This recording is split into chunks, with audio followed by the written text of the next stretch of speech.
He walked into what was branded America's friendliest studio, expecting warm lights and warmer questions. Michael Strahan had planned a cordial morning chat. Prince Harry seemed to expect applause.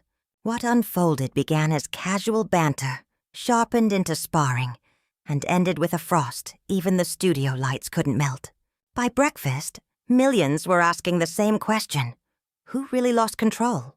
Outside, daylight slid down the glass walls of Studio A, spilling across the polished floor like a second sky. Coffee steamed on the side tables.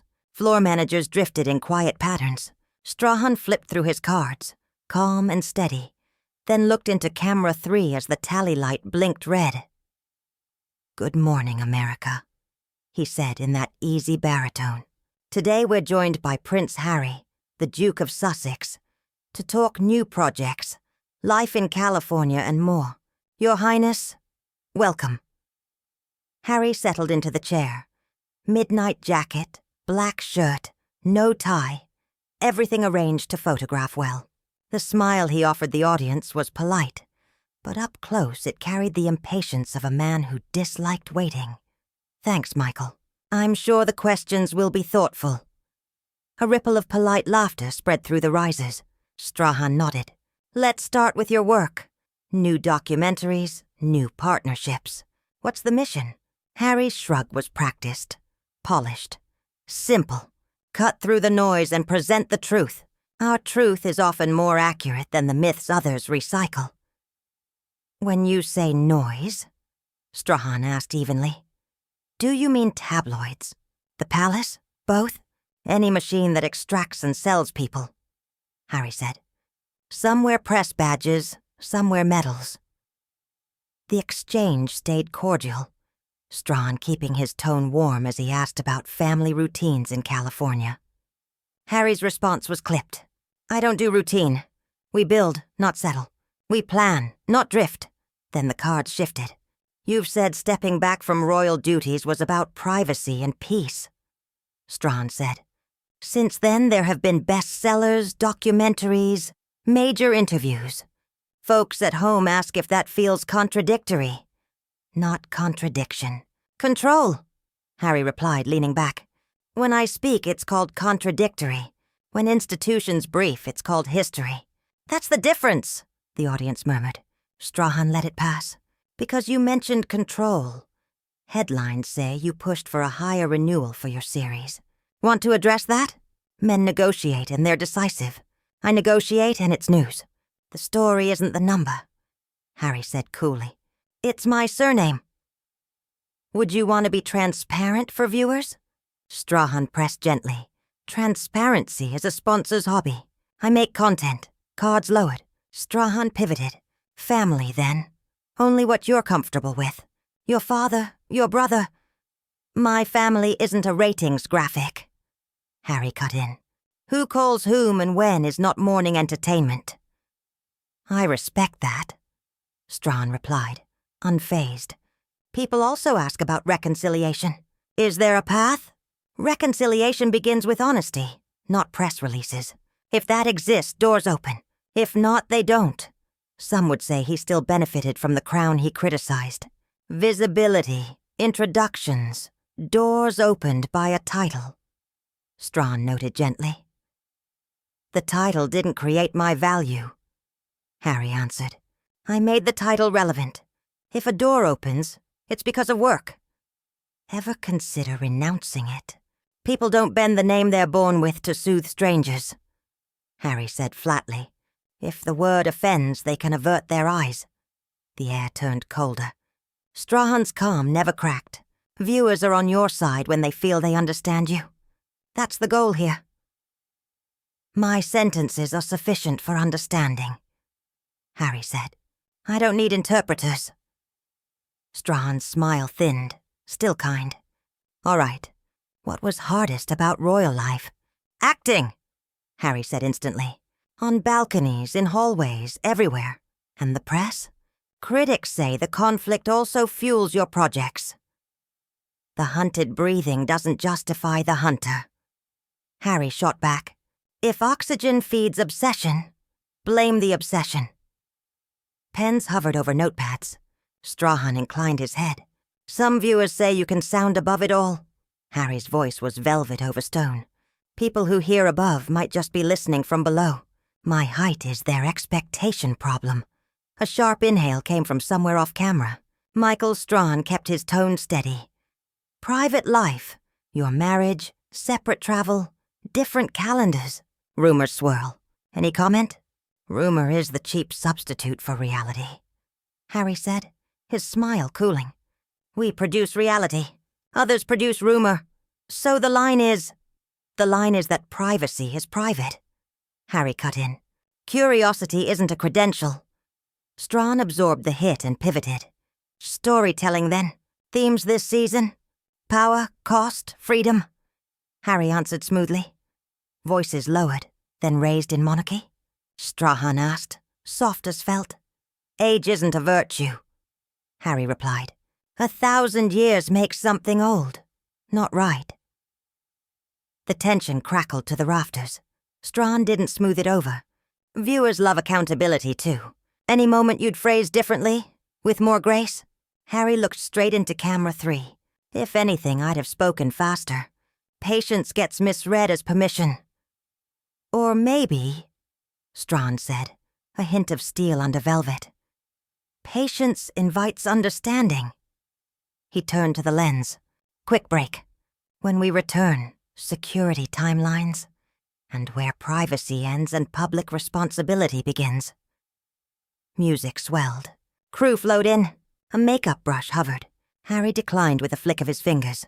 Strahan drank water, his cards untouched now. Everyone in Studio A felt it. The first block had been polite. The next would not be. The red light blinked back on. Welcome back, Strahan said, posture a notch tighter. Let's talk clarity. The New York chase. Police statements didn't fully match your account. Viewers want help reconciling that. Harry's jaw feathered, then stilled. People who read reports think they lived the night. I lived it. They skimmed it. Understood, Strahan said. One more. You say private life, yet choose the biggest stages. Where does privacy end and responsibility to the public begin? Harry's smile returned, colder now. Where I decide. That's the point of agency. The audience held its breath. Strahan set his cards aside. They were done being useful. The second block opened under brighter lights, but the mood in Studio A was already shifting. The warmth that usually hummed through Good Morning America curdled into a quiet unease, like static before a storm. In the control room, producers leaned forward, fingers hovering over talkback buttons. But no one dared interrupt. This was live TV gold if it didn't collapse. Strahan's smile held, though his jaw tightened almost imperceptibly. So, Harry, he began smoothly, you've spoken often about mental health, resilience, and redefining manhood in the modern age. It's powerful, but some critics say your delivery sounds combative. Do you see yourself as misunderstood? Harry leaned back, one arm stretched across the chair like a king surveying a throne room. If people misunderstand me, that's their limitation, not mine. I speak clearly. If they hear hostility, maybe that's because they're used to being coddled. A faint murmur rippled through the audience. Some would say tone is as important as content, Strahan countered. The way people hear you determines whether your message lands. Harry's smirk flickered. You know, Michael, it's amusing. When my brother speaks, he's called diplomatic. When I speak, I'm labeled angry. Same words, different names. That tells you all you need to know about bias. Strahan stayed calm, flipping to a card but keeping eye contact. Speaking of your brother, Prince William, many wonder if the two of you will ever find common ground again. Is reconciliation possible? Harry's eyes narrowed. Reconciliation implies equality. William was always treated like the finished product. I was the spare part. If people expect me to bow and scrape my way back into his good graces, they'll be waiting forever. The crowd gasped softly. Strahan let the silence breathe before speaking. That's a strong statement. But as brothers, isn't there value in meeting halfway? Harry laughed, short, joyless. Halfway? Tell me, Michael, If you were told since birth your role was to be expendable, an insurance policy, a backup body waiting, would you meet halfway? Or would you finally step off the chessboard and play your own game? The air thickened. Michael nodded once, keeping his tone steady. I think viewers can empathize with the feeling of being overshadowed, but some might say you've spent years reminding the world of that pain instead of moving past it. Harry tilted his head, lips curling in something between amusement and disdain. Moving past is what people say when they don't want to hear the truth anymore. My truth doesn't expire just because others are bored of it. The audience shifted uncomfortably. The control room buzzed with nervous whispers. Michael pressed on, calm, professional. Fair enough. Let's talk about your mother. Princess Diana is remembered as a symbol of compassion, dignity, grace under fire. Do you feel your choices honor that legacy? Harry's expression hardened, posture tightening for the first time. I don't need a morning show host to grade my relationship with my mother's memory. She lived it, I live it. Everyone else is speculating. Michael's eyes flickered, but he didn't bite back. Respectfully, Harry, the public remembers her as much as they remember you. They care. They want to know. They want to consume. Harry cut in sharply. Diana was devoured by public hunger. And now you want to hold me accountable to the same appetites. That's rich. The murmurs from the crowd grew louder. Michael clasped his hands, leaning forward, voice even. I want to understand whether you believe your interviews, your series, your book, align with her values. Harry laughed coldly. Her values were compassion. Mine is honesty. Sometimes honesty doesn't look gentle on camera, but it's still true. Michael inhaled slowly, steadying himself.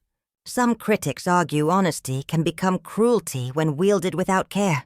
Do you worry that in telling your story, you've hurt the people you claim to love? Harry crossed his legs, leaning back with an air of superiority. If the truth hurts them, maybe the issue isn't the truth. It's them. The studio froze. Silence pressed heavy on the air. Michael's lips pressed into a line before he spoke again. Let's turn to your father, then. King Charles! Harry cut him off with a derisive snort. King Charles. Amazing, isn't it? A man spends decades waiting for a promotion, and suddenly he's a saint. He's not my king. He's a man who failed my mother and treated me as collateral. Gasps erupted from the audience. Someone whispered, Oh my God. Michael's voice dropped half a note, controlled but firmer. Harry, those are strong accusations. Millions respect your father. Millions didn't grow up under his roof. Harry shot back. Respect is earned. Titles don't erase neglect. The tension in the studio was razor-sharp. Michael pressed his hands together as if grounding himself. People at home want answers, not bitterness. They want to see growth. Growth doesn't always look polite on TV. Harry snapped. Maybe Americans want their royals packaged like Hallmark movies. Sorry to disappoint. Michael's patience frayed, though he hid it well. His eyes flicked briefly toward the producer behind the glass. Hold steady. He leaned forward, voice gentler but unyielding. You came here today to promote your work, and we want to hear about it. But do you understand how your words here might overshadow that? Harry gave a thin smile. If people care more about my family drama than my projects, that's on them. Or maybe it's on you, for asking the wrong questions. The silence that followed wasn't empty. It was heavy, dangerous. A storm cloud waiting to break. Michael adjusted his tie, voice calm but firmer now. We'll continue this conversation after the break. Stay with us. The cameras cut. Crew members exhaled sharply, muttering under their breath. Harry sipped his water, smug satisfaction written across his face. Michael sat perfectly still, eyes fixed on the cards he hadn't touched in minutes. Everyone in Studio A knew it. The interview had crossed a line. The next block would decide whether it spiraled beyond repair. The third block opened tighter, cameras closing in as if even production sensed the danger of wide shots. The audience sat stiff, their usual smiles gone, replaced by cautious silence. The Good Morning America theme faded into the background, leaving only the tension alive on screen. Michael leaned forward, hands folded, composure intact, but eyes sharper now. Welcome back. We've been having a candid conversation with Prince Harry. Let's go deeper into something you've raised before. Security. You've spoken about fears for your family's safety. Many viewers empathize. But others ask, Michael pressed, with millions in contracts and deals, is it fair to expect taxpayers or anyone to cover the cost of your security? Harry tilted his head, a smirk tugging at his lips, not playful but dismissive. Fair? Tell me, Michael, do you grill CEOs or athletes about their security? Or is it just me, because you can't let go of this title obsession? Michael's tone stayed even. People ask because the monarchy is funded by the public. That context matters. Harry scoffed, leaning back. Context, right? My safety isn't up for debate. It's not a vote, it's a necessity. The fact anyone questions it shows how little they understand the threats I face. You've said those threats are real, Michael acknowledged smoothly. But transparency builds trust. Viewers want to understand the line between security and privilege. Harry's smile cooled. Transparency is what tabloids twist into weapons. I'm not handing them more ammunition. The control room buzzed nervously, producers signaling for Michael to move on. He ignored them, unshaken. Let's talk legacy, he said instead. You and Meghan stepped back to build a new life. Do you believe history will see that as courage or abandonment? Harry's jaw tightened. History will see survival. Anyone calling it abandonment wasn't in the crosshairs like we were. Some, Michael countered gently, would say stepping away meant abandoning responsibilities. People who saw you as symbols of service felt betrayed.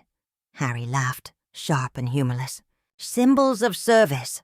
That's the firm's product line. I'm not a mascot, Michael. I'm a man. I don't exist to make strangers feel patriotic. Gasps rippled through the audience. Michael's tone dropped, steadier. You know why people feel connected. They grew up with you. They mourned with you when your mother died. They want to believe in you. Harry leaned forward, eyes narrowing. They didn't walk behind her coffin with cameras shoved in their faces. They didn't hear cheers and jeers mixing like poison in the air. If they wanted to believe in me, they should have believed I deserved peace. They didn't. They consumed me. And they'll keep consuming until I shut the door. Michael paused, lips parted before speaking softly but firmly. Harry, do you think maybe, just maybe, anger has defined too much of your story? Harry's smirk returned. Anger? No. People use that word when you refuse to smile through disrespect. I'm not angry. I'm awake. Murmurs spread across the risers. A woman in the front row shook her head, whispering to her neighbor. Cameras caught it for a beat before cutting back. Michael inhaled, steadying. You've said you want to build bridges, but much of what you're saying today sounds like you're burning them. Do you see that contradiction? Harry tilted his chin defiantly. Sometimes burning a bridge is the only way to prove it never led anywhere worth going. The line landed sharp, rehearsed. Michael's hands tightened, then loosened again. What about your grandmother? The late Queen Elizabeth, he asked, voice edged. Millions saw her as the embodiment of duty. Do you believe you honored her example? For the first time, Harry's smile turned mocking. She embodied endurance, not duty. Endurance of silence, while tradition suffocated everyone around her. If that's honor, then maybe honor isn't worth much. The audience gasped audibly. Someone muttered, "Wow." Michael's eyes flickered colder. His voice lowered, deliberate. Harry, millions adored your grandmother. Those words are painful to hear. Maybe truth should be painful. Harry shot back.